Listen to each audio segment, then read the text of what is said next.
is there a case, do you think, for tougher action against social media companies? No question at all, and I think there's a bipartisan position in relation to this. We know that the companies, and we've seen some of the comments from Elon Musk overnight, they see themselves above the law. So it seems the battle begins between the Sky News presenters and the Liberal Party and the Labor Party, because they are so upset at possibilities of new legislation coming into play that may determine how it is that they can spread their own propaganda. They are pissed. And the Australian law here should apply equally in the real world as it does online. As Phil was pointing out before, you would be sued for defamation and you would be taken before the courts under various acts for publishing some of that which freely flows on the internet. And there's an age verification regime which has been recommended by the E-Safety Commissioner from 2023. We think that's something the government should pick up straight away as well. But the Online Safety Act has significant powers in it. We passed it when we were in government and it needs to be enforced. And all I can say is that Sky News at this particular point must be feeling really pissed by what Dutton has to say. If the laws are inadequate and they need to be strengthened or added to, then we would support any effort from the government. Is Julie Inman Grant telling you what you can and can't listen to or hear? So, Sky News are now being told what they can't say. So the spreading of misinformation will be monitored and they are going to be in big trouble as a result of this, and they are, to put it mildly, angry. So if they fail to remove the content, then we can go to... So the content that we will be able to see will be determined by Australia's chief censor. Wow, fancy that. Fancy there being restrictions on what we can and can't see, particularly the stuff, the crap that is simply misinformation. So it seems the battle begins between the Sky News presenters and the Liberal Party and the Labor Party, because they are so upset at possibilities of new legislation coming into play that may determine how it is that they can spread their own propaganda. They are pissed. That have lost control of the narrative because of social media. They no longer get to tell you what to think. There's no longer the monopoly of approved media providers and so on. So therefore, they need to stop this. And you know, we saw this start during the pandemic and how much they absolutely hated alternative viewpoints on all sorts of elements of the pandemic, how it was managed, lockdowns, vaccines, everything else.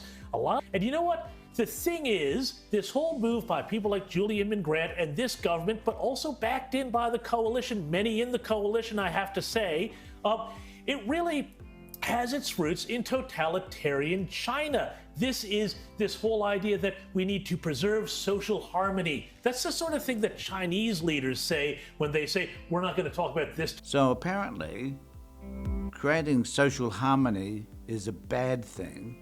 And creating social harmony, for some reason, is a Chinese government thing as well. These dudes actually want to create disharmony.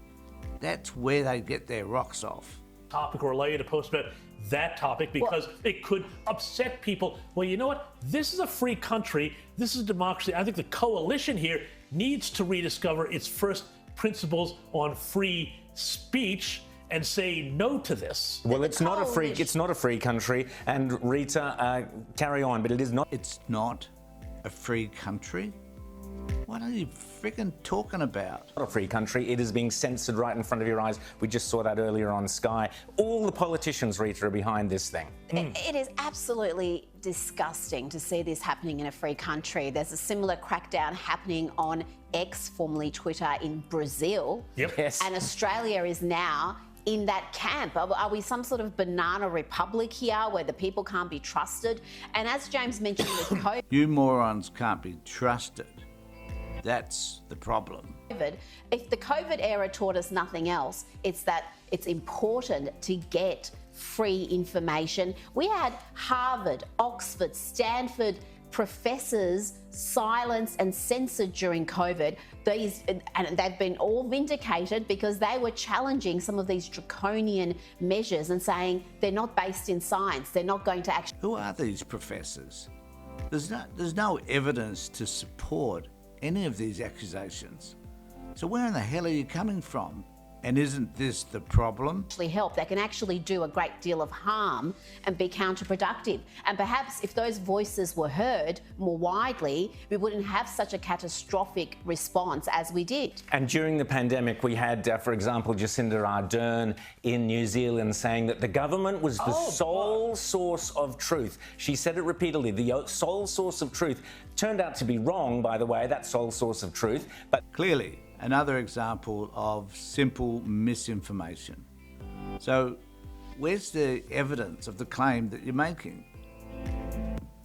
As always, there is none. They insisted on it. Now we have Karen Webb, the police commissioner in this country, saying exactly the same thing. Have a listen here. There is misinformation being communicated across social media, and people should not share any of that information. The source of information should be from police and law enforcement authorities, and if people have concerns... We shouldn't share misinformation. That's what she's saying. That we should not share the crap that we hear on Sky News. And they should check our websites, our socials. This is, let me just say quickly, let me just say, this is an absolute disgrace. This is a free country. The police commissioner is not the sole source of truth. This is disgraceful how a tragedy is being used by our parliamentarians on both sides. Liberal, we've just had Simon Birmingham basically agreeing to this misinformation push. We had Murray Watt on earlier. They're all doing it. We've had Chris Minns going, oh, yes, misinformation. That's what it's all about. Blame social media. They are attacking your... What we're seeing here is fear and projection.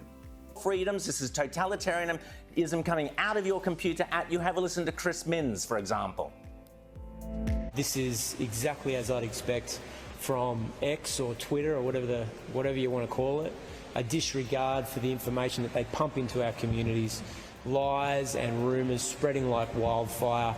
It's about time. He just described Sky News. Time that we strengthen rules in relation to the E-Safety Commissioner or the federal government, all penalties that are in place for social media companies. We would all be in favour of that. No, no, no. That is authoritarianism. That is totalitarianism. Our politicians are out of control, James. I tell you what, I love seeing how angry they are.